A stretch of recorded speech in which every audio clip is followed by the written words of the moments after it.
Yes, people. Welcome back to the channel. Welcome to the NBA Hoops Pod. Well, yeah, Hoops Pod NBA. Excuse me.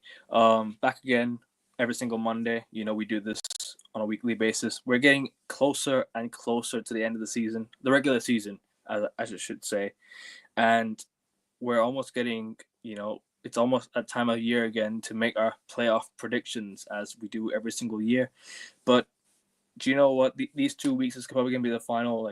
It's gonna be a massive 2 weeks for, I think, especially teams in the West. I think the teams in the East have had their own say, but the teams in the West, it's gonna be crazy 2 weeks to determine who finishes where and whatnot. But King, welcome back to the channel, bro, and obviously, big up to you as well. Yeah, the time zone is now changed. Now we're now back to 1 hour. Sorry, 1 hour. The clock's gone back 1 hour. Sorry, that's what I meant. But how you doing? And yeah, hope everything's well with you. And let's get started, my friend. Yeah, man, I'm excited to talk NBA. I mean, it's been a crazy week. Game winners, big fights, especially in the Pistons game against the Timberwolves. That was a madness. But yeah, it's been a crazy week for NBA. I think a lot is happening. The West is very tough out here. And yeah, it's going to just be exciting to see what's next. Obviously, my team kept losing. So, the plan's coming together. Getting that top 5 pick. It's all part of the master plan. Yeah, master plan, get that top 5 pick, prove our squad for next season. But yeah, 76ers fan, it's been a long season. I'm happy it's coming into the end. But yeah, playoff basketball is going to be exciting. There's a lot of great teams out there, and yeah, man, it's another great week of basketball. Excited to talk about it. Yeah, I can't wait, man. It's gonna be interesting to talk about what's going on today. And also, I just want to say once again, I know I mentioned on the last stream, but hearts, thoughts, and prayers go out to everyone that was involved in the earthquake that happened in Thailand and Myanmar last Friday, and sending my love out to all of you guys that were affected, and to your loved ones that were lost in the earthquake. I send my condolences to you guys as well. And yeah, let's get started, bro.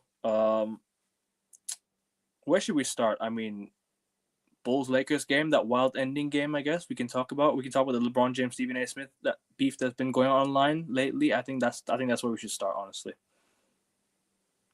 But I want to know your thoughts, because this past 2 weeks of just reading and just listening to constant back and forth, hatred or I should say maybe,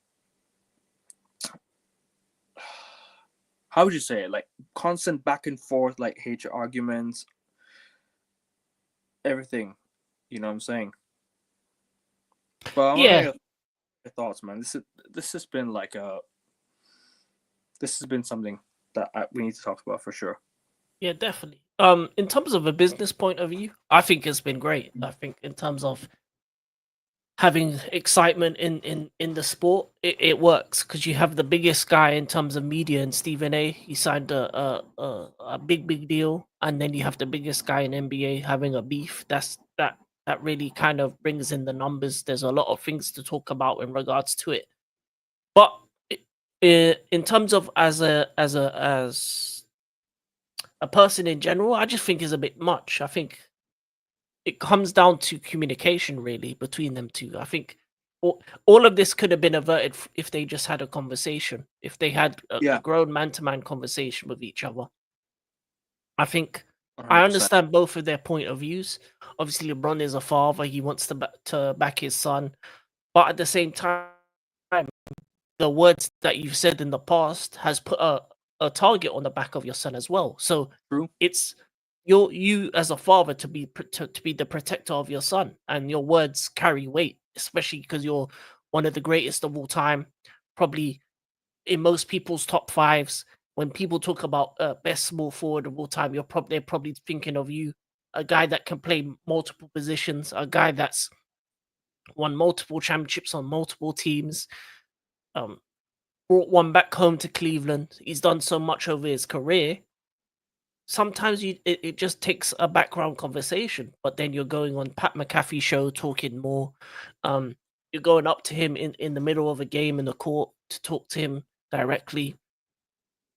seems very reminiscent for me. You know what it seems like? What he did to Stephen A. initially, it's like what Will Smith did to Chris Rock in terms of when he slapped him, when he went up to him and slapped him. He said, "I think this guy is not on my level, so I can go up to him in a disrespectful way and say what I want to say, and he's not going to do anything about it." And sometimes that kind of point of view is wrong because you're meant to be the big star. You're meant to be the guy that people look out for. So it's not for you to be the big bully. It's not for you to be the one to tell people what they can and can't say when it pertains to their job. Because at the end of the day, Yeah. if you're in media, basketball media, you talk about basketballers from pick Right. 1 to pick 60. You talk about them all, and especially if they are the son of one of the greatest, it makes sense that they get talked about more.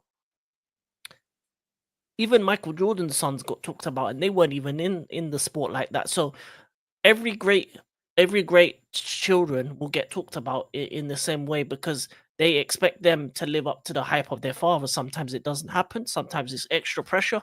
But media talks about what the biggest story, and the biggest story is the Lakers.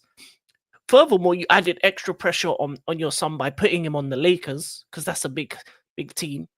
Imagine if you allowed him to go to any team he wanted, then he would have had time to play in the G League, not be in the spotlight, probably go to Yeah. a small market team, and then you could actually have him progress on his own and become a guy that's a role player, maybe at the highest of his ability in a small market team.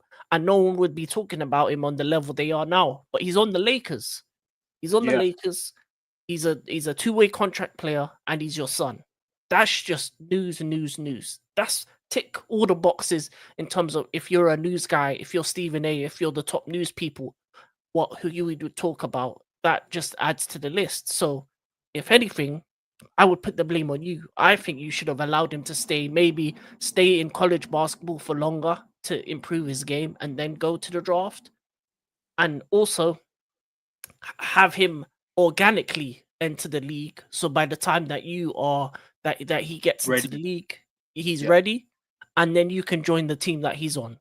Because you're Facts. signing single digit 1 year contract. Just keep signing 1 year contracts with the Lakers, and when your son is ready to enter the league at a level, he'll enter rather than forcing him to be a one and done when he's probably not that level, and has to learn the hard way. He's Yeah. improving a lot. He's having good games in the G League. You're seeing him score a lot of points in the G League, and when he does play in the main league, he's having his moments.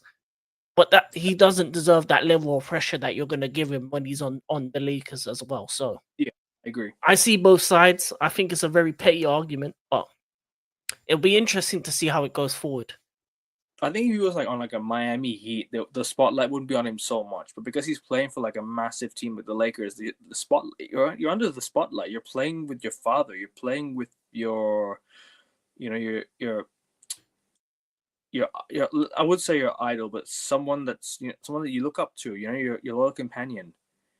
He's brought you into the league with little to with pretty much all the expectation in the world to shine because what was he drafted like what 63 six like six like sorry 63 36 was that Like 30 in 36 the 50s, like in let me check. around that right around that because let's not forget the Boston Celtics had the chance to draft Bronny James. They were literally a draft away from drafting Bronny James, or literally a pick away from drafting Bronny James. So if he was drafted by the Celtics, he wouldn't be under the spotlight this much because he played with his dad, he's playing with his father. The spotlight he's under the spotlight, and there's all pressure on the kids because now he's playing in the league. He's now playing with stars. He's now playing with players that are professional. I think LeBron James should have just told Bronny, "Okay, I'm gonna give you one more year." Do you know? Actually, do you know what? Sorry, drafting him to the NBA is not the worst decision in the world. I think for me, putting him in the first team right away in the first 16 players right away is the wrong decision. You play him in the G League. Look at his numbers in the G League, by the way. He's dropping dimes. He's dropping constant dimes. The guy's dropping 32 points, 38, but he's dropping massive points in the G League, bro. And obviously there was a game where Bronny James had to carry the Lakers because everyone else was out. Luca, LeBron, Austin Reeves was out. So Bronny had to carry that Lakers team, right? And obviously he got a lot of points. He was playing a lot. He was playing by himself. Like, fair play to him. However, I think it's time to just actually grow up, LeBron. Like, real talk, I think LeBron needs to grow up. Like, I don't understand why he's beefing Stephen A. Smith. This should be sorted out behind the scenes, in my opinion. I think for me, this is getting too childish from both sides. I think Stephen A. Smith doesn't have to call out his son publicly because he's just a kid who's been drafted. He's putting heaps of pressure on the kid. He's been drafted at a high pick. There's no need to see heaps of pressure. It needs to be given time.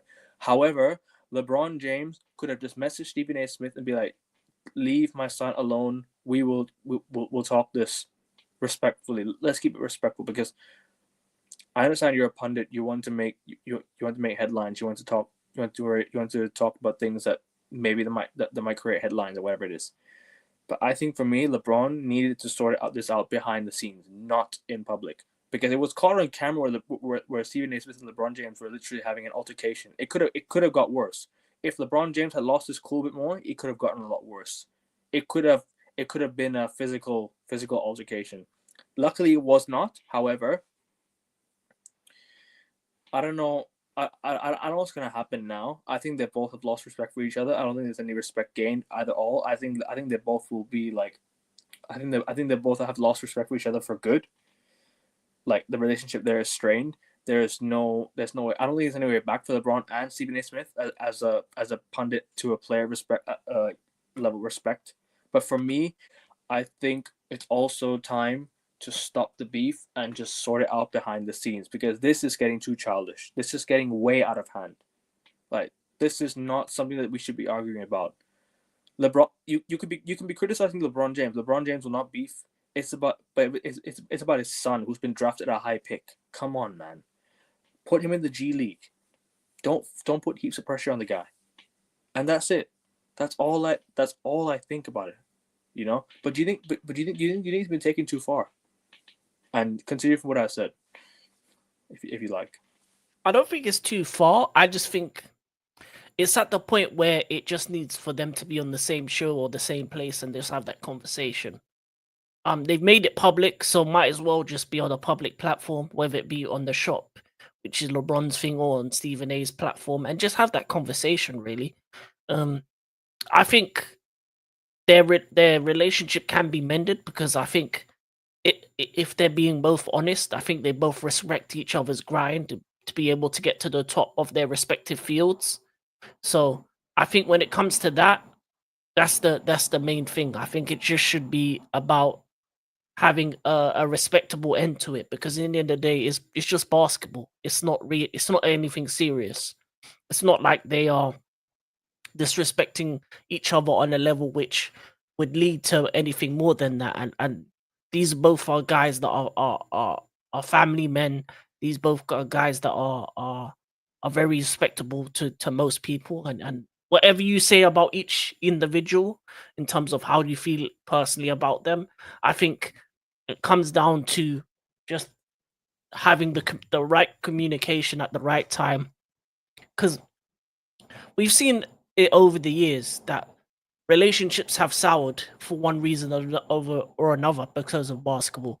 Kevin Durant with Russell Westbrook, Ray Allen with the rest of the Boston Celtics in terms of KG, Paul Pierce, etc. So these conversations can be had, and it may be in a year or two where these conversations happen in which the relationship gets mended, but it can happen because it's not that deep. Even some of the greatest rivalries, Shaq and Kobe had conversations. They mended their thing. Even the likes of Larry Bird, Magic had conversations to bury the hatchet. Because at the end of the day, it's just basketball. It's a sport. They both love the sport. One of them plays in it. One of them watches and analyzes it. They're both great at what they do. Just keep it basketball, and that's all it has to be. And the fact of the matter is this: I would say about Bronny James is he's a late second round pick. So as long as LeBron doesn't talk about Bronny and allows for him to develop in the background, there's not much more need to be said about his son. if in all honesty. But it also comes from the point of this as well. I would say this as well. NBA media has this thing with when it comes to big teams. They're so focused on LeBron versus Stephen A. But they're not looking at OKC. They're not looking at Cleveland. They're not looking at the great seasons those two That teams are having.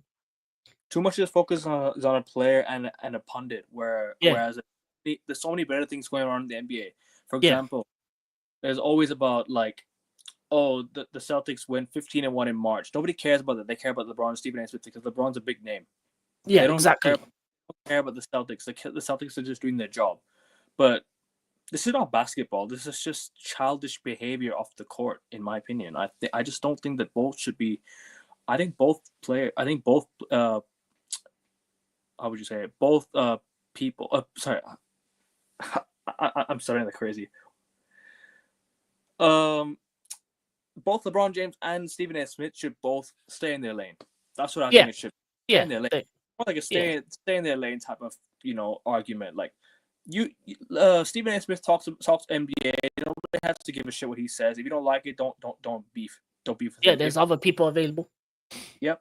If you don't like what LeBron James does or plays, don't watch him. Simple. Don't need to turn the TV on for this for the stupid shit. As it's it is what it is, man. It is what it is. As Kendrick Lamar says, turn the TV off. You know what I'm saying? Turn the TV off when you have to. Yeah, So, exactly. Or no, mute the TV. So you can also do that. So because on TV, sometimes commentators on some of these games, I don't want to hear what they're saying. Really, I just want to watch the sport. Sometimes you just gotta mute it. 100%, 100%. But I don't really have much to say on this. It's just a bit of like just wanted to raise the topic of it because it's been going on for quite some time now, and like everyone's talking about it. So I just wanted to bring it up. Let's talk about the Bulls Lakers game, that wild ending. Magic Giddy, you know, as the commentator called it, Magic Giddy, half court game winner. Do you know what's funny? Do you know the earthquake happened, right? I was just waiting for. I was just watching the highlights. I didn't even know the earthquake happened. I was just watching the highlights, right? Obviously, I felt the earthquake, but I didn't know it was an earthquake up until I found out from my grandma. She told me. My grandmom told me that it was an earthquake. I was watching the highlights. Giddy hit a half court shot. I went mad. I'm like, no way, it actually.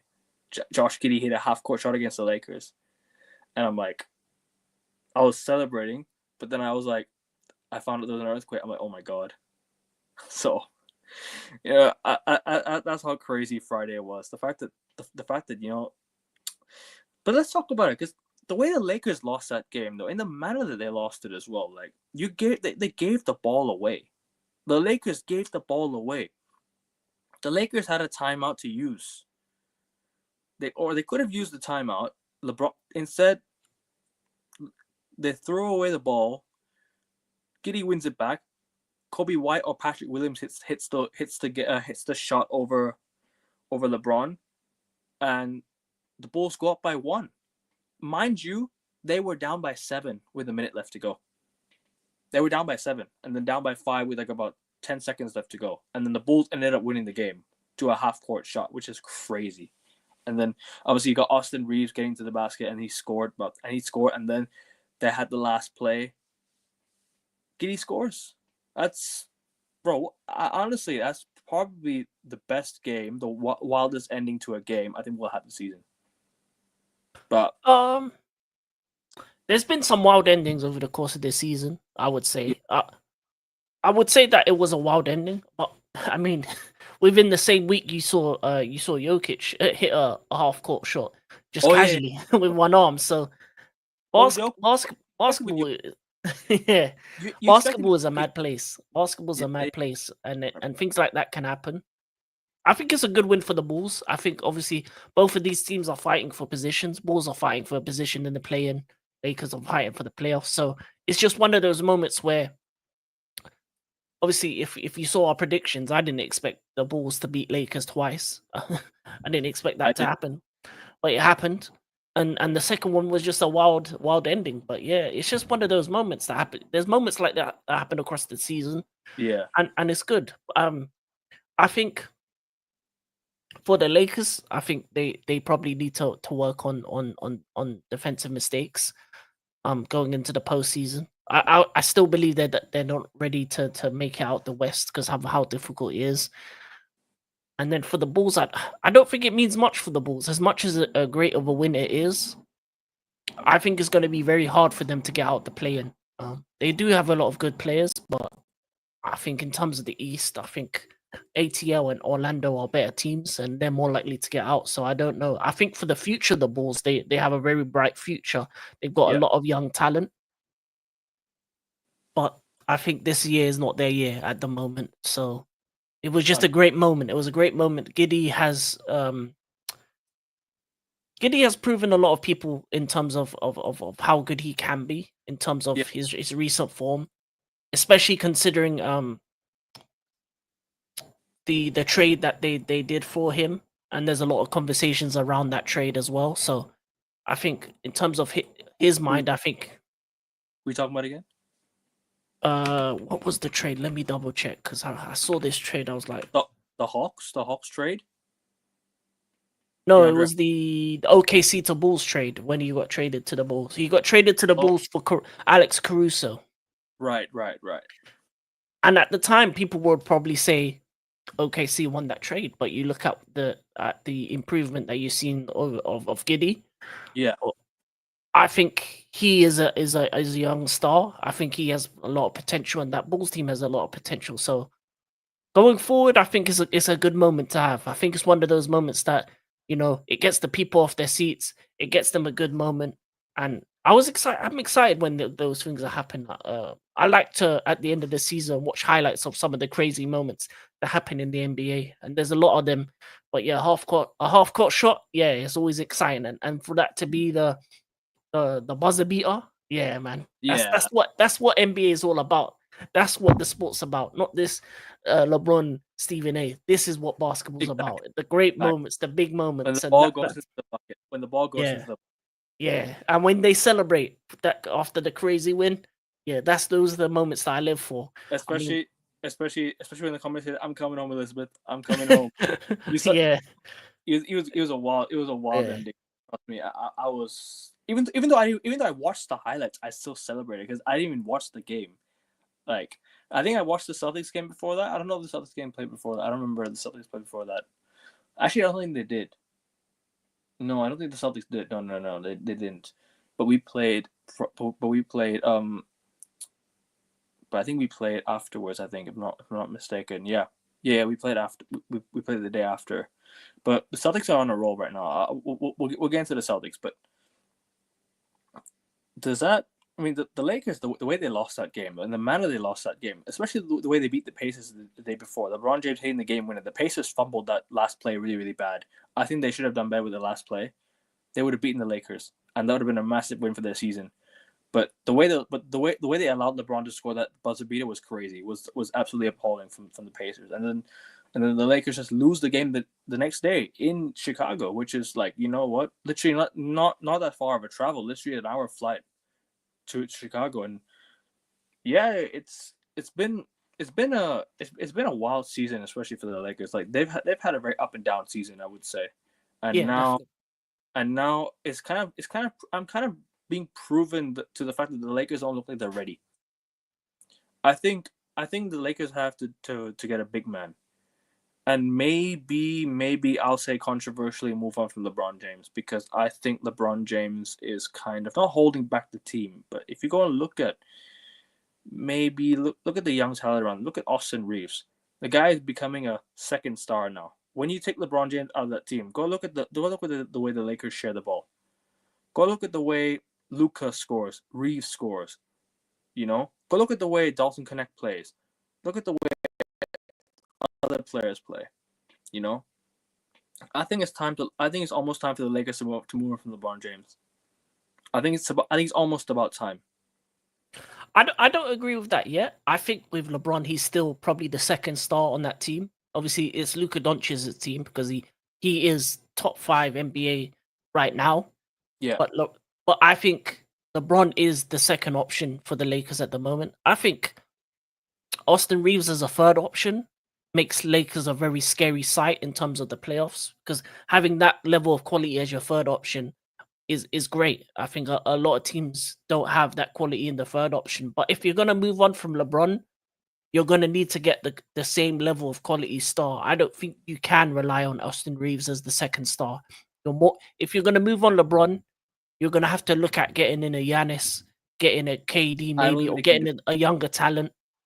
And I think with Lakers, I think they can. I think they can get Giannis in the future, just because I feel when it comes to the Lakers, a lot of the stars, especially the European stars, want to play for that purple and gold, and it's gonna happen one way or another. I think when LeBron retires, there's enough space in terms of cap, in terms of money for you to get another big star in, and I think that's what the Lakers are gonna do. And that big star has to complement Luca and Austin Reeves and the other talent that you bring in. So I I think think you're right in the sense that LeBron needs to move on in the future, because then their team overall will get better because you can spread out the money.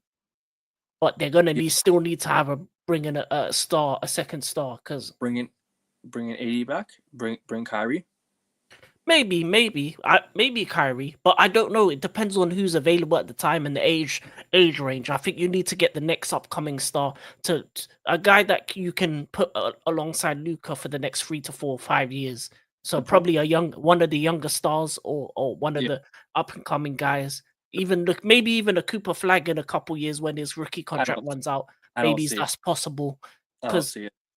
well, I didn't see Luca going to LA, so anything's possible now. So To be fair though, bro, that's that was a business sort of trade. That was not like that was like a wild sort of like moment. I don't think NBA GMs are that crazy to trade away their best players. They wouldn't want to trade away Giannis. it I'd might not understand. be even a trade because he might become a unrestricted Do you know free what it agent. is? Or Do you know what it is? I'd it just depends on understand when contracts run it. out. I'd understand if the Mavericks traded away Luca for Giannis. I'd understand if the Mavericks traded away Luca for, let's say, who's another player I can think of? Jokic. I'd understand if the Mavericks traded away Luca for, let's say, it's just an example. Yeah, it's not actually real. Yeah, for like Jason Tatum or Jaylen Brown. I kind of understand it, right? But the trading away for AD, like AD's been like injury prone. He's been constantly getting injured. Always on the injury report. I see his name on the injury report every single week, even though he's fit to play. There's always doubts about his health, his fitness. And to be fair with you, he's come back to Dallas, and look at Dallas. They're actually getting some results now. They're actually climbing slowly. And if they can get healthy next season with AD, right? If AD can stay healthy next year, I think Dallas can be a top 6 team in the West. Genuinely, there's a possible chance if Dallas can stay fit next year. If Kyrie can return, and according to plan, if he can return while the timetable says so, then there's a chance that Dallas can definitely climb up, right? But the problem is there's a lack of depth in Dallas right now. That's the only issue. There's no depth. There's no bench depth. There's no quality around them. That's the only reason why I don't back Dallas over anyone. However, if AD can play the way he's playing right now for Dallas and stay healthy, there's a good chance that Dallas Mavericks can be a potential, like, I wouldn't say a threat, but they can cause some issues in the playoffs, early rounds. But the thing is, right, like with Luka Doncic, with other players, right, I think Nico Harris was just out of his mind that day.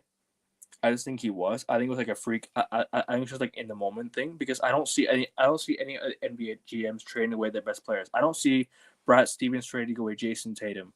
I don't see what do you call, the Spurs GM trading away Wembanyama. I don't see this. I don't see the Bucks GM trading away Giannis unless he really wants to leave.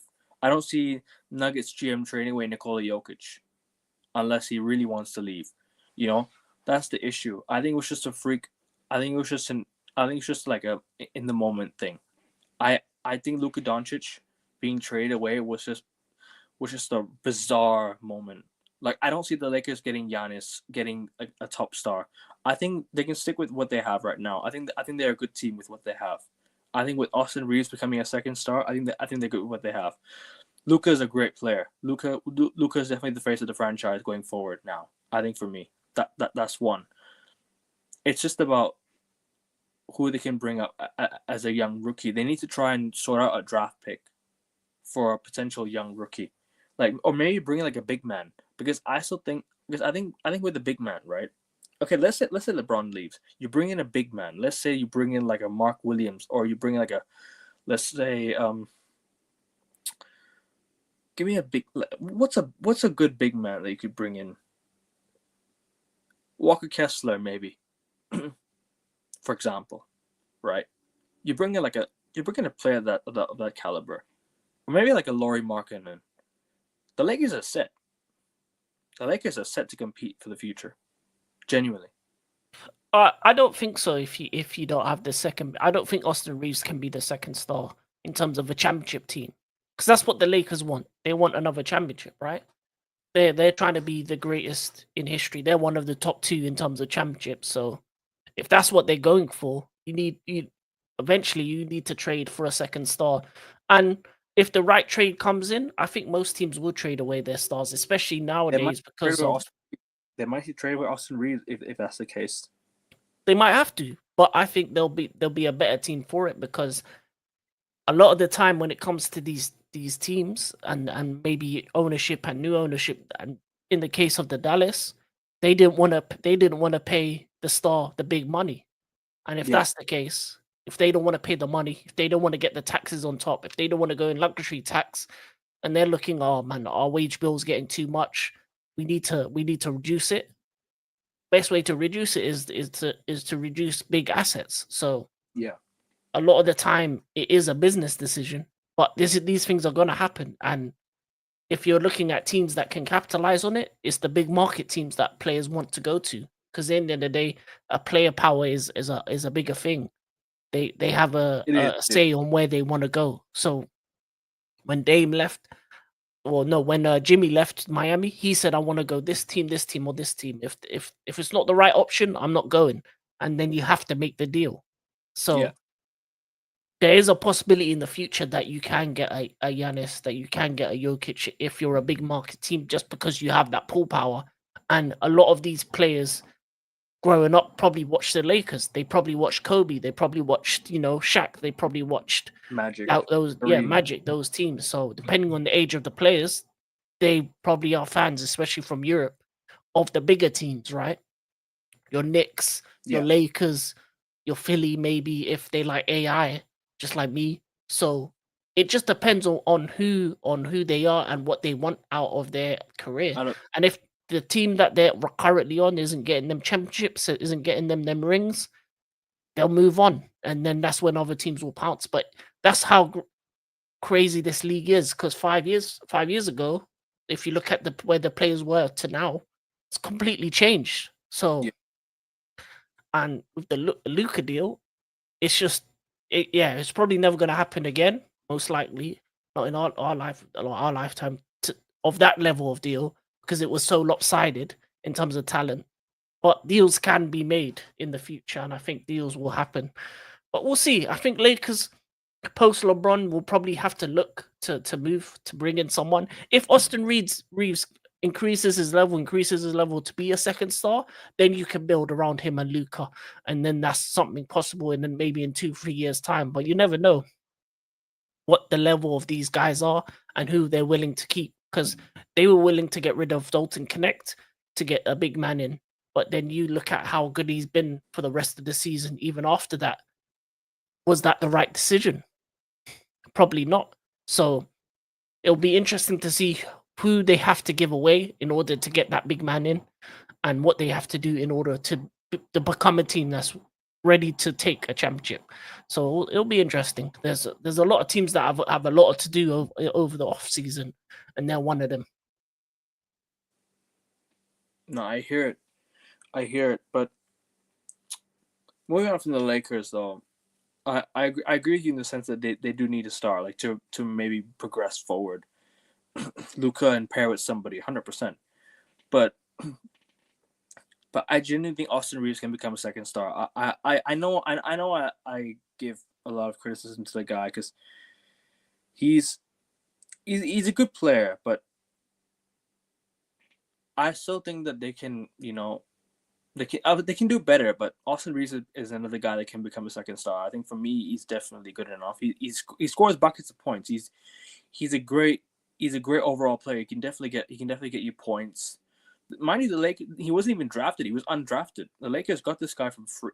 Got this guy for free. You know, so it's a massive deal by the Lakers. But don't really know what else to talk about. I mean, the regular season is slowly coming to an end. Celtics 15-1 in March, potentially. If we win today, that's 15-1 in March today. I think we've had an exceptional March. Like, apart from the OKC game, this has been an unbelievable run of games by the Celtics. Like, I've pretty much enjoyed watching pretty much almost every game this month. I think as a Celtics fan myself, like, I know regular season results don't really matter now from now at this point. But I've enjoyed the basketball. I've enjoyed basketball the past month, and definitely 100%. I'm backing my team to go further, and you know what it is with us in April. We've got like 8 games left in April now, almost. I think 8 games left in April. We've got Memphis. So we've got Memphis on the road today. That's our last road trip game. That's our last 6-game road trip game. We've gone 5-0 this road trip, right? Unbelievable, like, road trip. I think I have to say, like, this has just been unbelievable. Beat the Jazz, beat the Blazers, beat the beat the Kings. We beat the Suns, beat the Spurs, and on to Memphis, who we've not beaten this season. The only team that we've not beaten this season is OKC. If we beat Memphis today, we've pretty much beaten everyone else this season already. That's it. We've already beaten everyone this season. That's the only that's the only team we're left yet to not beat the season, Memphis, and apart from OKC this season. So yeah, look, I couldn't have asked for better. I couldn't have asked for a better March. If we end March today with a win, that's 15-1 in March. The whole of March, that's 15-1 in our last 16 games in total in March, which is crazy. But I want to know your thoughts, like, as a whole. Like, obviously the Celtics 15-1 in March, potentially. If that's the case, we win today. That's 15-1 in March. So we're currently 14-1. But as this month has just been exceptional, especially going on the road, especially getting results at home. You know, you beating teams like the Lakers, beating teams like beating teams like the Jazz. I mean, not massive teams apart from the Lakers, not massive teams, but hey, you gotta do what you gotta do. You gotta win games that you have to win, don't you? And yeah, what are your thoughts on the whole of March for the Celtics? It's funny because in winter time you were very down about the Celtics. Obviously, you were in a moment of losing, and I told you then, what I told you now is that you don't need the top seed to get out of the East. And I think the Celtics, during that time, were just trying to get through the niggles and niggles of injuries, of players not being 100%, of overshooting, you know, the things that you have to kind of work out over the course of the season. And the reputation of being the team that just won the title. So everyone's gunning for you. But when it comes down to the playoff time, this month, 14-1, nearly maybe 15-1, you've shown your levels. You've shown why you're the one of the best teams in the East, probably the best team in the East. And you've proven that you can go on a road trip and win games in a consistent clip and a consistent rate. So I think it comes down to, for the Celtics, this is the right time to get hot. Yeah. You get hot before the playoffs. Right before the January, playoffs. January time, you can be hot and then get cold. But I think what winning the title has done for your team and all these playoff experiences is putting a maturity in your team to know when is the time to get hot, when is the time to start taking, lift off. And you've easily collected a second seed, meaning for most of the playoffs you're going to have home advantage. And then if you play Cleveland, that's going to be the difficult one. But I have no doubt that you'll get past them. Because think for me, I think you're the best team in the East. I think you're most likely to get the championship again. I don't think there's many teams that are gonna phase you in the first couple rounds. So it's just about getting your team right, healthy, being able to get this winning run, meaning that you can rest players over the next couple weeks, and getting them fit and ready for the playoffs. And that's what it takes. That's what it is. When you're one of the better teams, that's what you got to do. At the right time, get hot, and that's what you've done. And as a Celtic fan, I'm excited. I'm waiting for the playoffs. I'm ready. I know my guys are going to rest when they need to rest. And as long as we stay fit and healthy, and we're the fit and healthiest team, I know that I've got two of the top 10 players in the NBA right now in Brown and Tatum, and they can take on any two in the NBA, really. There's very few teams that have two stars as good as them two. You may be looking at Milwaukee Bucks with Dame and Giannis. Dame's out for the season, but And exactly, so Dame is out, so that's a problem gone. And then you look at Cleveland. Outside of Donovan Mitchell, is there a second guy that's that great? Who knows? Maybe they've got great defensive players to see. Exactly. So, but offensively, I think you're probably the best team out there right now because obviously Milwaukee lost Dame. So, what is there in the East to stop you? The only team that can stop you is you. So, I think you've got hot in the right moments, and it's good to see. Yeah, as long as you keep the 3-point shooting down, get better in terms of the half court, stay as strong as this over the course of the playoffs, and keep your guys healthy. As I said, sky's the limit, and back to back could be on its way. There's not really much else to say. I think it's been a great run, and this is what great teams do. They rise when they need to, and you've made the run in order for you to get your top two spot. It's unfortunate you're not number one, but that happens. There are teams that get hot across the season, and that's what Cleveland has been one of the best teams in the league. Warriors them and OKC. Warriors are the same. They lost they won the NBA championship, and then they finished what? I think they finished in the lower seed, but they still managed to win the championship. But Milwaukee Bucks won the championship in the third seed. The Lakers won the championship in the second seed of the whole NBA, but that doesn't really count. Yeah. And that's the thing. Like, you don't have to necessarily finish on top of the standings. You just need to get past teams when it counts. When experience comes, especially our last 28 games, we are 25-3 in our last 28 games, right? That's, for me, unbelievable. Like, to come off the back of a championship and to continue this form in the second half of the season when it matters most. Like I said, post All-Star break was where I would judge this team, where we're gonna go. And looking at it right now, I genuinely think we have a good shot at making it back to the finals again. We have a genuine shot at making it back to the finals again. Obviously, this is the playoff. The playoffs haven't come yet, so I'm not going to get too cocky. I'm not going to get arrogant. But come the playoffs, I want to see the Celtics step it up even further. I'm liking the way we're playing right now. I think the 3-point shooting has been good. I think we're being smarter with the ball. I think we're not just chucking up 3-point shots like randomly, like the OKC game. Especially that was only negative I had this whole month. It was an OKC game. The Celtics just chucked up threes for no reason. Other than that, like, when you're not chucking up 3-pointers, when you're being smart with the ball, when you're playing, when you're passing it around, moving the ball well, right?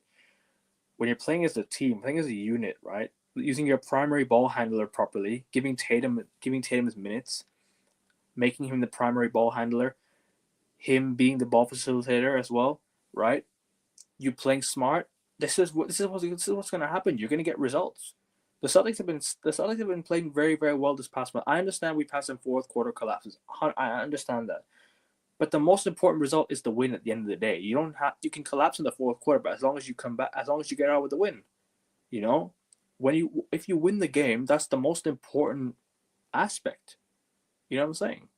That's the most important factor. When you win the games, that's the most important thing.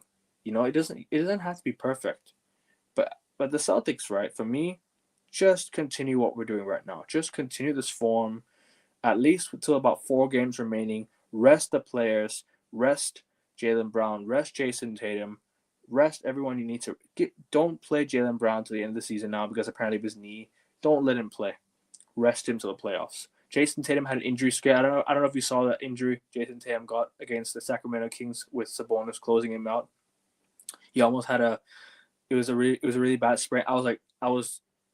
When the injury happened, I was hella stressed. I kept checking my phone for updates. I was really stressed. I was worried that, our season could be over in just a split second. I'm like, don't injure Jason Tatum now, because this could dampen our season. After what's been such a good run for the Celtics, and the boys stepped up, the lads stepped up and against the Phoenix Suns, completely blowing them out without Jason Tatum. Playing for him, like doing it for him. And then once he came back against the Spurs, we looked good as well. Obviously, there were times where we made poor defensive mistakes, but hey, this is what I want this to be. I want these final 8 games to be a learning curve for the Celtics, to overcome adversity if you have to. Like if you're going to fall in games, if you're going to, make mistakes, do them all now. This is the perfect time to let it all out, to let all your mistakes go in these final 8 games. The results don't need to be perfect. As long as we clinch the second seed now, or if we even have it, or even in another world we have a shot at the first seed, because right now I think we're 4 games behind Cleveland. I think we're 4 games behind Cleveland, if I'm not mistaken. So, listen, all I ask for right now from the Celtics is just to go into these final 8 games with a good attitude, with the right attitude, with the right type of play, with the right mindset, because this is the most important 8 games of the season before we get into the playoffs. The Celtics have done what they could. They've done everything they've had to do. Today beat Memphis, and then we'll go back home to play Miami, play the Washington Wizards, and then I guess that's it. We just have to, and we go back on the road, play Orlando, New York, come home to play Charlotte twice, and that's our season done. So, wait, hold on. Is it 8 games left, or is it? Let me have a quick look. Actually, let me have a quick look.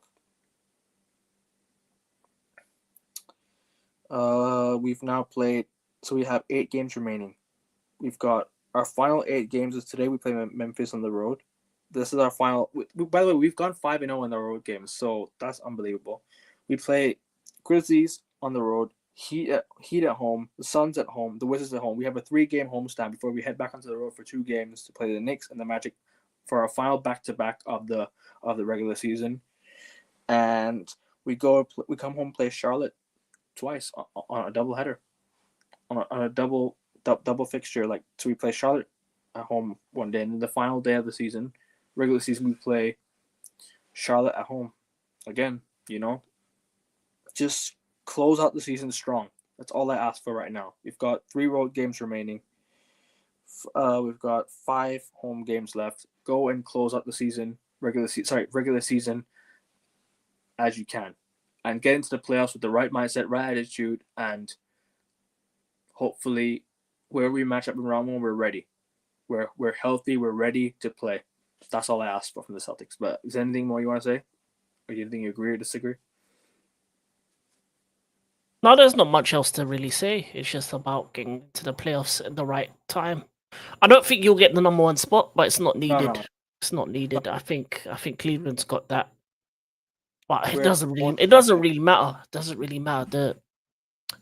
Outside of it, if you face them in the Eastern Conference Finals, that might be the only time you probably have less advantage, and then it depends on what happens you have in the finals as well with OKC. Yeah.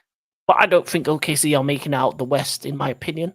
So it'll just be interesting to see how what happens.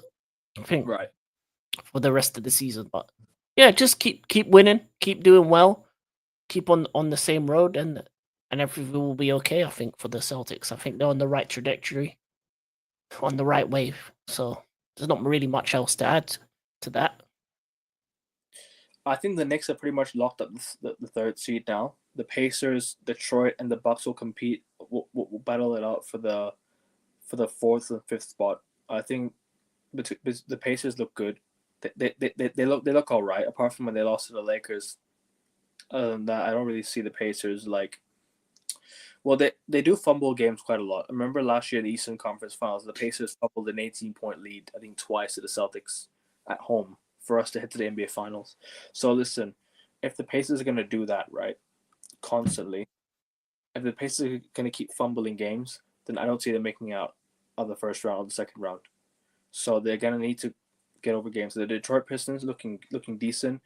I'm thinking maybe between the Pacers and the Pistons in the first round. I think the Pacers got it. If I had to be Pacers and Pistons, the Bucks are currently in the 6th seed, but if it's between the Knicks and the Bucks, I got the Bucks going. I got the Knicks going through actually between the Knicks and the Bucks, and then the Celtics and the Knicks will play it out in the second round. So yeah, we'll see. It'll be a good playoffs. Hopefully the Celtics get back to the finals. That's all I ask for right now. Don't care how. Don't care. I don't care if it's scrappy. Just get to the finals. That's all I ask for. And Chicago Bulls looking decent. Obviously in the last few games, they have the same record as the Miami Heat. Do I see them making it? Do I see the Toronto Raptors potentially overcoming? No. I think the play-in spots are pretty much locked in. I think it's going to be Hawks, Magic, Bulls, and Heat in the play-in, and yeah, that's it about it. From the Western Conference, today the Rockets and the Lakers are playing, so it's going to be a good matchup. I think the Lakers are going to finish in the 4th seed. I don't see them finishing in the 5th seed because I said the 3rd seed because I think the Nuggets have got the 3rd seed. I think potentially the OKC are finishing in the 1st seed. That's pretty much locked in for me, right? They're on course for a 70-win season, which is crazy to think about. You know, like they've got 8 games remaining. They have to win all their 8 games. If they lose one more game, they're not getting the 70 win. So, listen, that could be that could be the best ever regular season. Even when they had the likes of KD, Paul George, even when they had the likes of James Harden, when they had that super team. Remember that 2010 super team that they had, the OKC Thunder had. Remember the team that they had, the Thunder, with James Harden, Russell Westbrook, Paul George, and Kevin Durant. Remember that team? That's probably that record, right? If they get 70 wins today, that's their best record since what do you call that's their best ever record in history, I think. Yeah. I don't think they should be worried about that. Obviously, if they do get it, they get it, but they just need to be in good form because the West is going to be very difficult to get out of. Yeah. So be very interesting. But if it's open, it is a chance to get 70 wins. You go for it, I think, in my opinion. No, I don't think if they were gonna go for the record. Because with 8 games remaining, they could win every game, and because they have 2 games against the Lakers at home. Don't forget that. I know it doesn't matter to them, but it could be it could be good for them, in terms of like confidence. They want to beat good teams, going into the playoffs.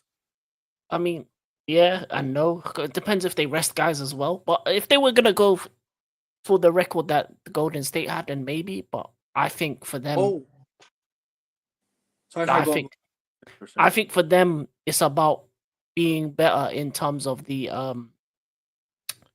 well, I would say in terms of the playoff picture because obviously they're a very young team. Obviously, Shea's leading them, so I think it's about how they take the playoff atmosphere and basically use that number 1 position, that home advantage to get out the West.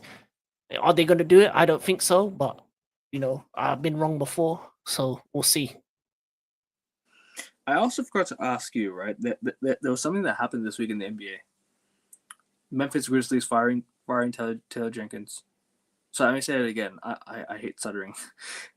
The Memphis Grizzlies fired Taylor Jenkins. What are your thoughts on that? I think it's bullshit, I don't think they should have fired him. I genuinely think that that's a dumb move by the Grizzlies. They've had one of the best records they could have had post that terrible injury crisis they had last season, and now they're in for potential good playoff match, and I think it's a hell of a dumb move by the Grizzlies front office, because I think Taylor Jenkins was doing a great job with the Grizzlies. But I want to know your thoughts on this before we move on to predictions or whatever. I think by doing this, you may have ended your season in a way, because Good point. It's just before the playoffs. It's a very silly time to get rid of a head coach, Yeah. especially considering he probably has a very select style in terms of the way they play basketball, in terms of what they do, and in order to bring someone new now and to learn a new system, I don't think they'll have the time to do that. So it will just be a very confusing time for the players, and I don't think it'll work out for them in the long run. For Yeah. this, especially for this season specifically. In terms of the future, I don't know. Maybe they have someone in mind that they want to bring in, or maybe he rubbed some of their stars in the wrong way. Who knows? You never know really what happened in the background of it all. But yeah, it's a very silly time to do it. I think you do it at the end of the season, in the off season, because then at least then playoffs are done. You done whatever he can to at least get them as far as possible. Maybe a couple a miracle first round, maybe second round even gets into more, and then you decide. But now is a bit. It's one of those things that you either do it earlier or you do it after the season. I think right now it's a bit of a silly time to do it. Yeah, Possibly. I think I agree with you. I think it's one hell of a dumb move. I think doing it this time for the playoff, right before the playoffs as well, it's a bit crazy, especially now with the new coach coming in. Like they're gonna need to adapt to a new potential. Not I wouldn't say system, but in terms of like they would have to adapt to a new sort of basketball, sort of a new style of play. With the new coach, his new ideas, his new rotations, whatever. It's gonna take some time. And look, they've got 8 games to get ready for the playoffs. If they don't do it now, if they don't find a coach now, obviously they're playing against the Celtics today. But I think there's no coach today, so hopefully Celtics take advantage of that and get the job done.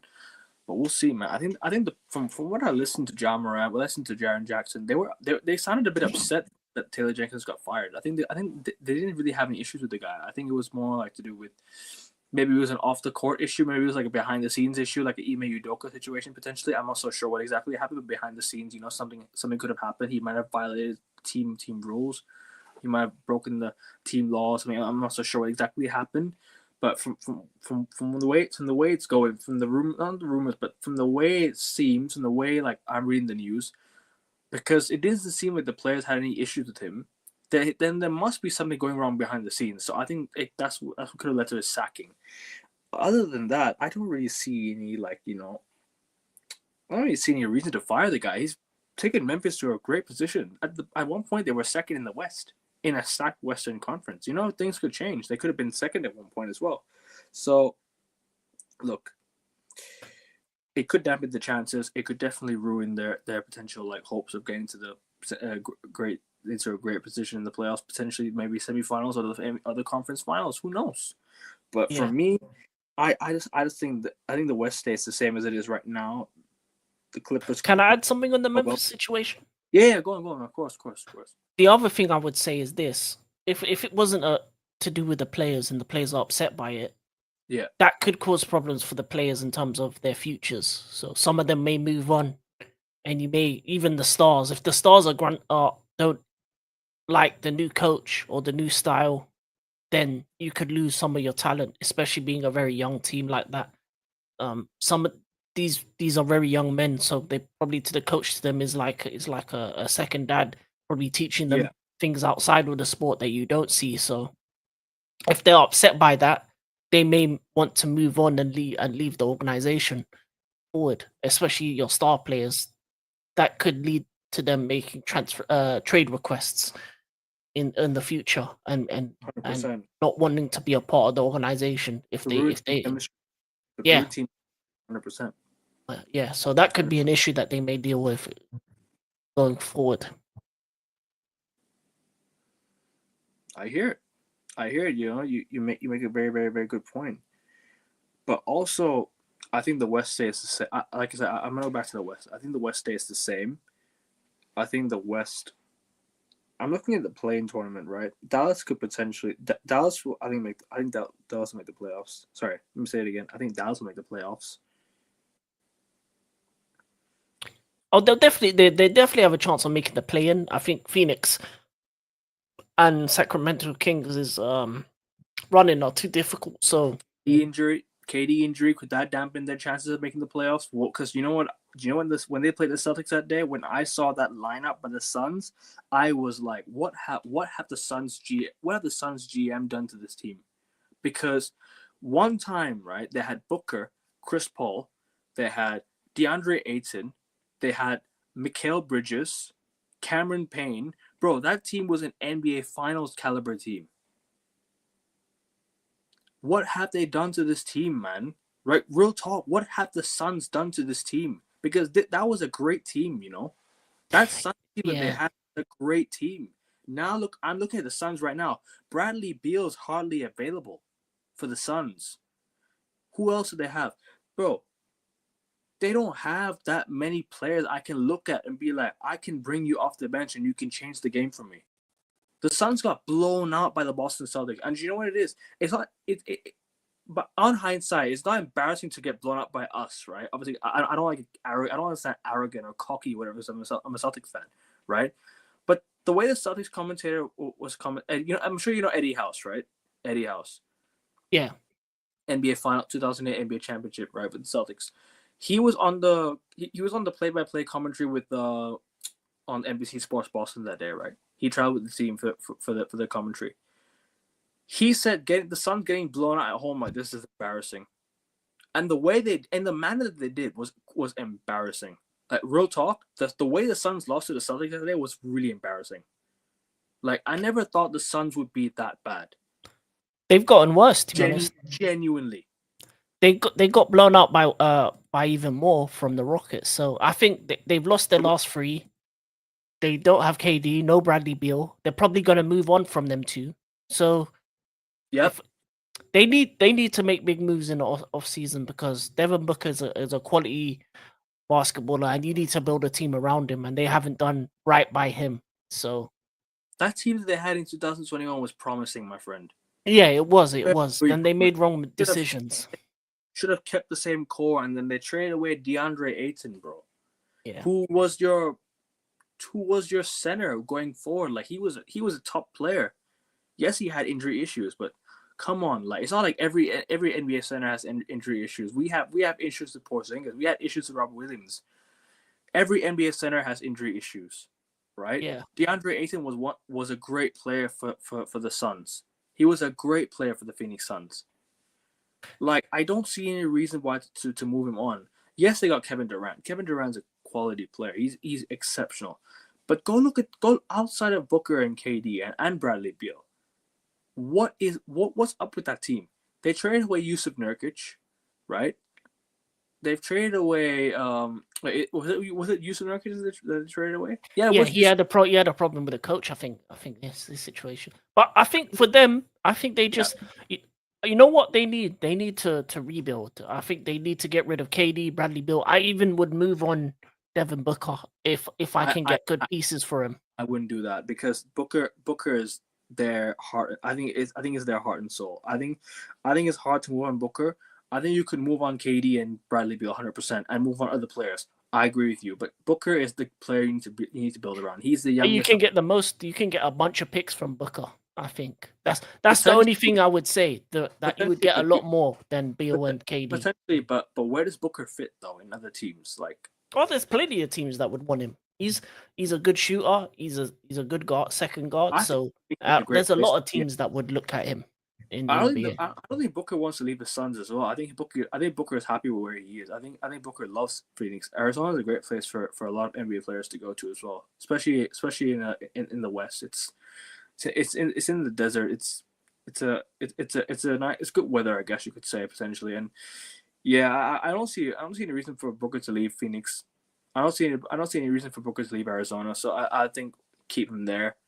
I think you could potentially move on KD for pieces. You can move on Bradley Beal for pieces. 100%. I agree with that. But moving on Booker I don't think you should do that. I think build around Booker. I don't think you should, but it might be a possibility. But you know, I think they've also they failed Frank Vogel as well. Do you know? You remember Frank Vogel, right? When he was there last season. Then, what was his? I want to ask you, right? Do you know what was his special reasoning for winning the championship? What was his reasoning for winning the championship with the Lakers in 2020? his defense. Defense. He was a perfect defensive coach. Frank Vogel is probably the best defensive coach in the league. If you ask me, defensive coach, right? Just pure defensive coach alone. Frank Vogel is unbelievable at defense. Unbelievable at defense. The Lakers had a great defense. At Caruso, they had Dwight Howard, they had AD, they had great defensive players. That's why they won the championship. Go look at that Suns team. They have no defense. They have no defensive players at all. No defense. I'm looking at the Suns. They're getting destroyed in the paint. The Celtics completely destroyed them in the paint that day. It was a complete blowout. It wasn't even close, you know? So this is what I'm trying to say. I think they failed him. They failed Frank Vogel big time. They're going to fail Mike Budenholzer as well. But the Suns need to make some moves this offseason. They need to make some big moves. I think it's time. Time to actually get serious. Keep Booker, right? Build around Booker. Build a team. Give Mike Budenholzer one more year. If he doesn't get the best out of the team next year, you fire him. You bring in a new head coach. Simple. I don't think you fire him. I just think you build young. I think you need to rebuild. I think you need to get rid of the age of the team and go young. Because that's the problem with Phoenix right now is that they've got two guys on big contracts that aren't doing anything for them. And KD wants to move. Bradley Beal wants to move. He wants to be a star somewhere. So I think if you can get some picks for them, even if you can get a couple first rounds, couple second rounds, just get pieces that you can bring in and then build the team around, as you said, around Booker over time. And if all else fails, move Booker on maybe in the future. But just I think a lot of these teams need to go young. I think that's the issue, because when you're having aging players, they're going to have more injuries, more problems. And I think a lot of the things that you say in terms of that's why Lakers should move on from LeBron eventually. That's why what Dallas didn't make sense, because they made their team older. I think in this modern NBA, you need to make your team younger, healthier, stronger, add a dose of experience here and there.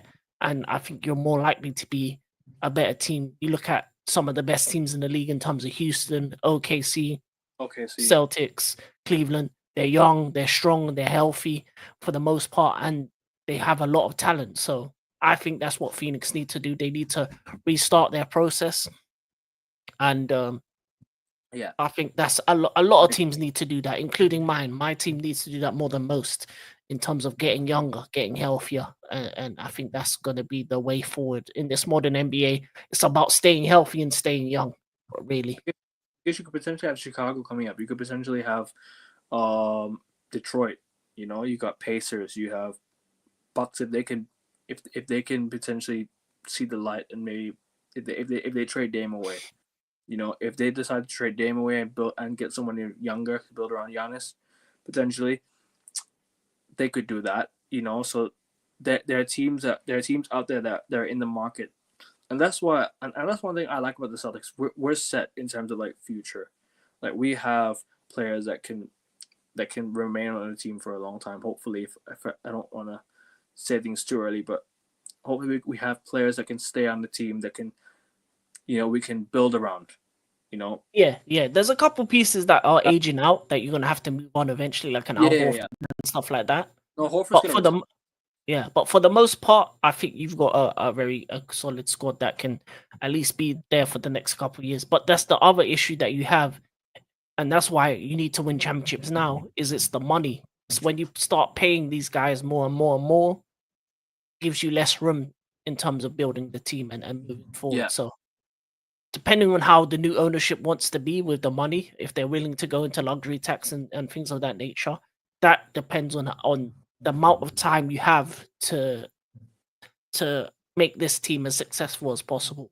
So these next couple of years is where Boston has to win the chip next couple seasons, because you never know. After 2, 3, 4 seasons, then your team has to start again and maybe start a new process. And then by then, other teams come up. I don't think we start a new process. I think we need to build. I think it's more to do with we build a new team around Tatum, because Tatum. Refresh. That's what I mean. Refresh the squad. I don't think the Celtics are going to be like a non-playoff team. I think No, I think we'll definitely be a playoff team. We just need to bring in some guys that can replace. For example, you take out KP, you bring in maybe Alperen Şengün, for example. You bring in, for example, you take Drew Holiday out, you put Pritchard into the lineup, and you bring a backup guard. You sign a backup guard, Derek White. You keep Derek White. I think Derek White's a player you can keep for a long time. I think Jason Tatum and Jaylen Brown, they're set. I think they're both staying. It's Pritchard and Derek White for me that I think need to be integrated into this team. Sorry, it's Pritchard that needs to be put into this team. I think Drew Holiday and Kristaps Porzingis will be moved on soon. I think them two will be moved on. I think Al Horford's going to retire. We could potentially move on Sam Hauser, potentially. So this is what I'm trying to say. And I like the look of Baylor Shireman as well. He looks he looks like a young stud. I think he's definitely come in. Do you know he could have been Rookie of the Year competitor, but he started hitting the ground too late. I think he started hitting form too late. So this is where I think maybe Rookie of the Year is a bit of a stretch. But yeah, no, I like the look of this team. I hopefully we don't fall into the lottery stuff like that in a few years' time. But no, I don't think it'll be that. I just think it will not be the dominant period you have now. No. But it'll still be championship contenders, hopefully. Yeah, definitely. That's definitely on the cards if you make the right moves. And I believe in Brad Stevens to make the right moves in terms of trades, picks, things of that nature. I think Brad Stevens is the best GM in the league. Yeah, he's definitely up there. If you ask me who I think the best, who made the most smartest moves, I think in the last few years, you could make a case Brad Stevens has done so. Yeah, that's why Celtics are so great now. He's the since Brad Stevens has come into office, we've made it to 2 NBA finals and 1 conference finals. Yeah. So 3 years with Brad Stevens, this guy has done wonders for this team. So this is why I trust Brad Stevens to do the job, and hopefully the Celtics can still remain as a championship contenders in a few years' time. But like I said, it all depends. But anyways, moving back to the Western Conference, I think the play-in tournament stays the same. I think the Warriors will stay in the 6th seed, or even climb up to 5th. Who knows? There's a big Warriors-Lakers game coming up in a few days' time, so that's gonna be one to watch. It depends on places. There's gonna be a big Dallas versus Lakers game. I want to see AD versus LeBron. We all want to see that. Luka returning to Dallas. We all want to see how it all unfolds. We have you have Sacramento Kings potentially. I think the Suns still have a good chance of making the play-in, but the thing is, it depends on what the Kings do. The Suns still have a slim chance. So, yeah, it'd be interesting to see because I think the Suns have a better head-to-head record over Dallas, so this is why I think they still have a chance to make the play-in. But I don't see them making the play-in. I think it'll be Sacramento. I think it'll be Dallas. I think it'll be Clippers and Timberwolves. I think those 4 teams will stay as the play-in tournament teams, and then we'll move on from there. I don't see the Suns making it just because of the last 3 losses to the Boston, Minnesota, and Houston. It's been bad losses, and if you look at what they've got coming up, they've got Milwaukee, Boston, New York, Golden State, OKC, and then run to the end of the season. Yeah, 100%. So I think it's done, especially with KD being out for the week. It's more likely they're probably going to lose to Milwaukee, lose to Boston, lose to New York, and if they lose those 3, if they have a 6 run with no wins and then even lose to Golden State, I don't think they have a chance to catch Sacramento or Dallas, even if they lose similar amounts of games. So it's going to be a very difficult one. But I think the West play-in tournament stays the same. There might be a few changes. I think we could potentially see the Warriors dropping into the play, even though I think the Warriors will still make the playoffs, even if they make the play-in. You got the East. I think the East will stay the same. So yeah, all in all, I think it's gonna be a good end to the season. Hopefully, it's gonna be a lot to unfold, a lot to talk about. Obviously, next week is gonna be the last week of the regular season, so we're gonna preview all that.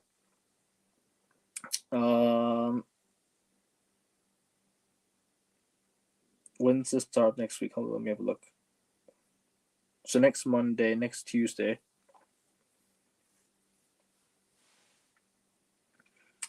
Um. So yeah, next week's gonna be interesting. The final stretch of the season is gonna be next week, and we'll be there to we'll be there to preview it because it's gonna be full of teams that that might be fighting for a lot. So we will see. We'll see about that. We'll obviously when the playoffs come, we're gonna bring in a lot of people for the panel. I think we'll try and bring a lot more people to preview the playoffs. Also, I think we'll do predictions for the awards again for the final awards. We'll do play-in predictions. We'll talk about potential playoff picture. So that's gonna be interesting to see. There's like four playing. I think there's like 4 playing games in total. If I'm not mistaken. Hold on. How many more games you said? There's gonna be at least I think 6 playing tournament games for 3 teams. If you ask me. Sorry, is it 6?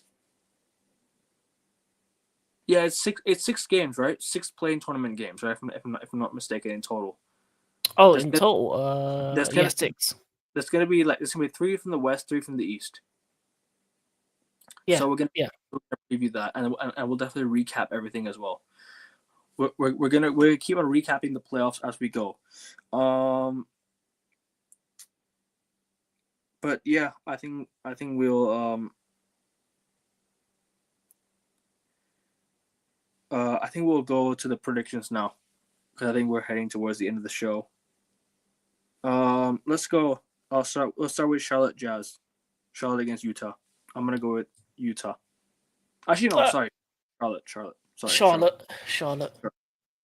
Pacers against Kings. I'm gonna go with Pacers. Yeah, Pacers. Magic Clippers. I'm gonna go Clippers. Magic. Kawhi's playing some good basketball right now as well, so I think I'm gonna go with Clippers. Wizards against the Heat. I'm gonna go with Miami. Wizards. Grizzlies taking on my Celtics. Celtics. Celtics on the road. I agree. Thunder against Bulls. This one's a good game. I'm gonna go Chicago. Thunder, I think. Mavs against Brooklyn. I'm gonna go with Mavs. AD's playing some good basketball. Yeah, Mavs. Yeah, Mavs actually. No, it's Brooklyn Mavs. Yeah. Lakers Rockets. I'm gonna go Rockets. Lakers. I think. I don't know. Lakers Rockets. That's gonna be a hard one. Yeah, it's gonna be a game because it's gonna be difficult. Lakers and Rockets are literally like 2 places away from each other. Yeah, a couple games away as well. So yeah, that can be a difference. They have a doubleheader anyways. I think they're playing each other again in a few days. So yeah, we'll preview that one again. But yeah, I'm gonna go with Rockets. Hawks against Blazers. Hawks. I'm gonna go with Hawks as well. Bucks against Suns. I'm gonna go Bucks. KD being out, Brooklyn, Phoenix only have Booker. Giannis staying fit. Bucks. If Giannis, I'm gonna go Bucks at home. Knicks against Sixers. Knicks. Sixers have been eliminated from the playoffs. But that's what you want, no? It's like you want to get a good draft pick. Yeah, well, we need to keep our top 6 draft picks, so or it goes to OKC, so we need to be at least one of the worst teams. Quick prediction. Where do you think you'll get? What pick do you think you'll get in the draft? I think it'll be top 5, but I don't think it'll be number 1. I think it will be 3rd or 4th. I think you'll get 6th. Top 6 potentially. Bulls against Raptors. I'm gonna go Bulls. They're playing some exceptional basketball right now. I'm gonna go Bulls. Yeah, I'll Bulls. Grizzlies Warriors. Warriors. I'll go Grizzlies on this one. I think the Grizzlies are going to lose some games just because of the loss of their coach. I think that's going to cause them discomfort. You're right, Warriors. Spurs, Magic. I'm gonna go Magic. Spurs only have anything to play for now. Yeah, Magic. Nuggets, Timberwolves. I'm gonna go Nuggets. I got Timberwolves for that one. Cavs against Knicks. I got Knicks. Cavs. I think Cavs are just going to win that one, unless they rest on people, maybe. Not Cavs. No, not Cavs. Cavs. Pacers, Hornets. I'm gonna go Pacers. Yeah, I agree. Indiana. Wizards against the Kings. Kings. Celtics, Heat, TD Garden. I'm gonna go Celtics. Give me the Heat. Rockets against the Jazz. I'm gonna go Rockets. Yeah, Rockets. Mavs against the Hawks. Hawks.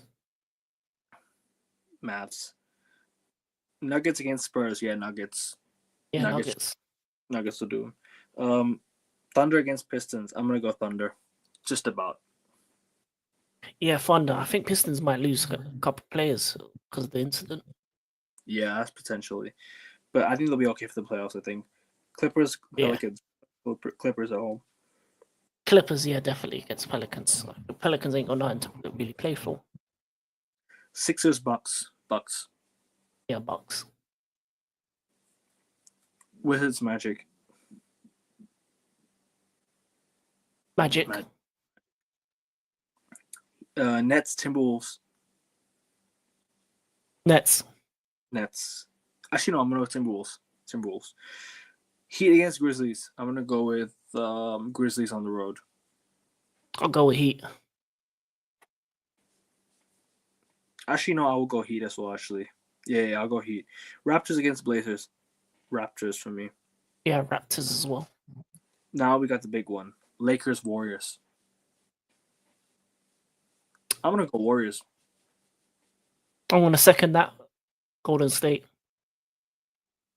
Also, the Lakers Rockets game. I'm gonna go with Lakers to win this one. Actually, the first game. I'm gonna go with Lakers to win that one. You know what? I think they'll lose both. You know what? I'm gonna say Houston wins both, and they lose to Warriors. I'll join you. I'll join you. You know me. You know, I'll join you. Yeah. Hornets against Kings. Hornets. Because the Hornets don't have anything to play for, so I'm gonna go with the Kings. Yeah, but that's when teams play their best, when they relax.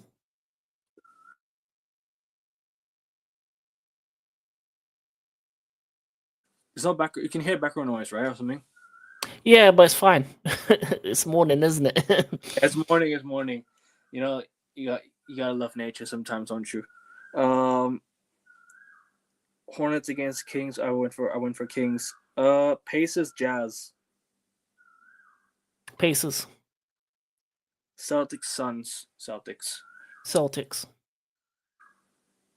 Raptors, Pistons. Oh, that'll be a difficult one. Pistons though. Yeah, Pistons. Bulls, Blazers. I'm gonna go Bulls. Bulls are playing with it right now. Yeah, Bulls. Rockets, Thunder. I'm gonna go with Thunder. Actually, no. I'm gonna go Houston. Houston is one. Houston will win this one. Yeah, Rockets actually. Rockets. I agree with you. I'm gonna next game. Spurs, Cavs. I think Cavs got this one. Yeah, Cavs. What day is this?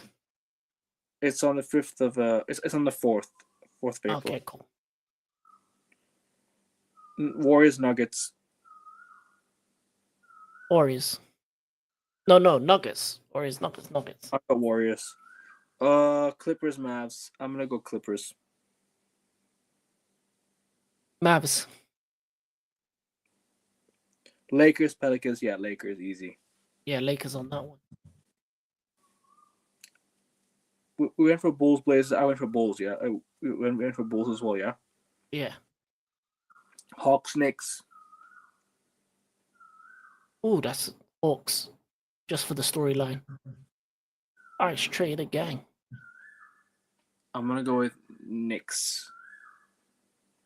Actually, no, I'm gonna go with Hawks.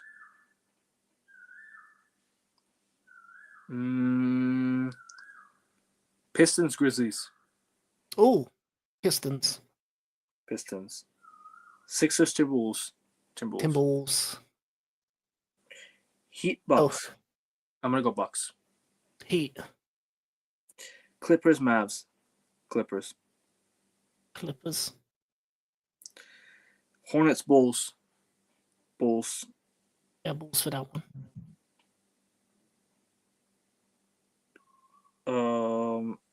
Nets, Raptors. Nets. Yeah, Nets. OKC, Lakers. OKC. Lakers.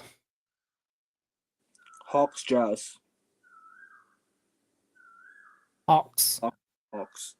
Celtics, Wizards. Celtics. Yeah, Celtics for that one. Cavs, Kings. Cavs. Kings. Blazers, Spurs. Blazers. Blazers. I agree. Knicks and Suns. I'm gonna go Knicks. Yeah, Knicks for that one. Nuggets, Pacers. Nuggets. Yeah, Denver. Warriors, Rockets. Rockets. Warriors at home. Pelicans against Bucks. I'm gonna go Bucks. Pelicans at home. Pelicans, nothing left to play for, I guess. That's why they're gonna win. Bucks are gonna rest probably by then. Nah, it's not yet. Still got a week left.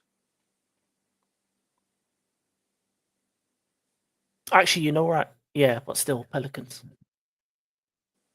I think that's it. Yeah, that's it. That's all the predictions we've got. Let's just go through. So yeah, I'm still Celtics Heat. In the past few games, the Celtics have gotten the better of the Heat. I mean, obviously we've Is that for Monday? That's not Monday. That's just that's the next game after we play Memphis. We go back home. We play the Heat. Yeah, I said Heat, so I think you win, and then you lose one. Fair enough. But let's see any games next week. Let's just preview the games next week in case we don't do the show next Monday. Yeah. Just in case we don't do the show next Monday.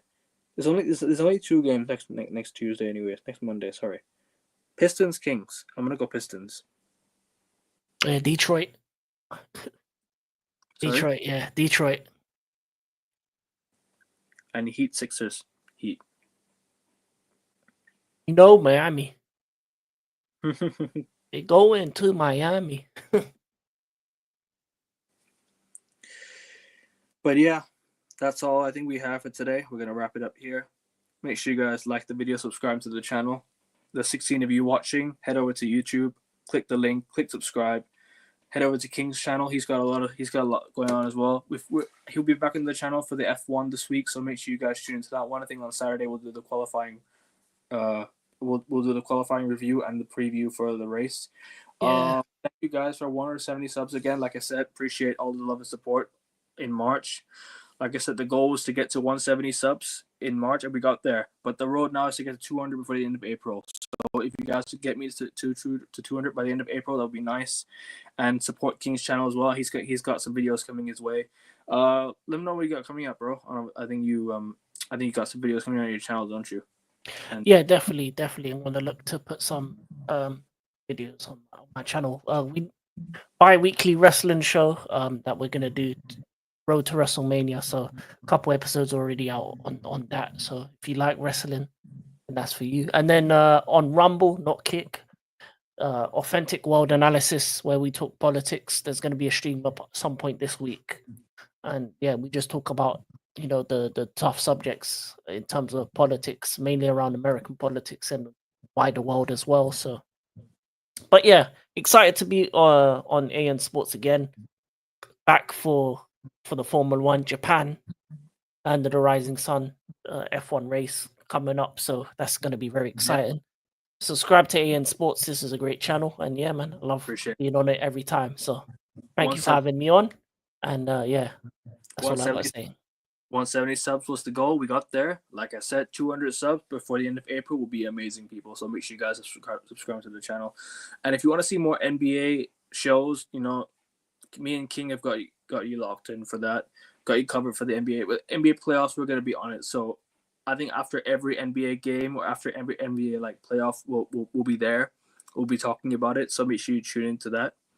Make sure you guys like, subscribe, and leave your comments down below if you guys want to see any more like, you know, games and like fun quizzes if you want to do before the playoffs. Anything you want to see.